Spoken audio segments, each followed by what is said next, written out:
Nu, ir jāstrādā. Tur jau tā lieta ir. Tā lauksaimniecība ir tāda īpatnē lieta, kad tur ir jārukā. Lauksaimniecībā jārukā. Nu, neviens tā vietā to darbu neizdarīs. Nu, kādu rīt noguli, bet pamatā ir jārukā. Jo ziemā paguli, bet vasarā periodā ir jāstrādā. Un nedrīkst pārāk aizrauties ar tiem jauniem traktoriem.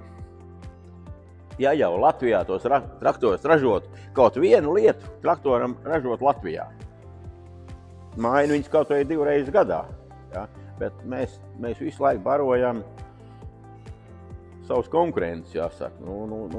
Traktors jauns, loģiski jauns. Traktors jauns traktors, vai forši. Man jau patīk jaunā traktorā braukt. Bet, vai tos traktors vajag jauns tik daudz? Par to jāpadomā.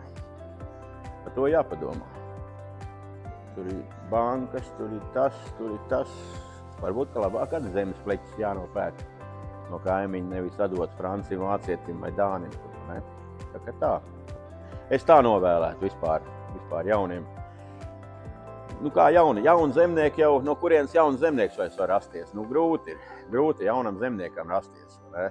Nav jau vairs 90. gadu un 2000. gadu sākums, ka no jauna grūti.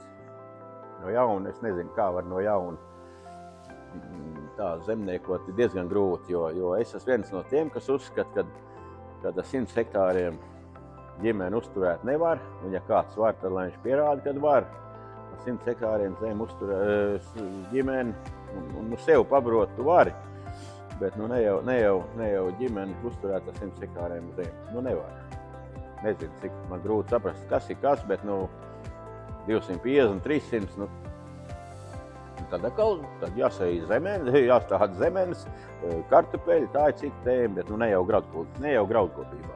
To nevar izdarīt, un ja vēl gribā jaunu traktoru, tas neiznāk, tās lietas neiet kopā. Tā apmēram.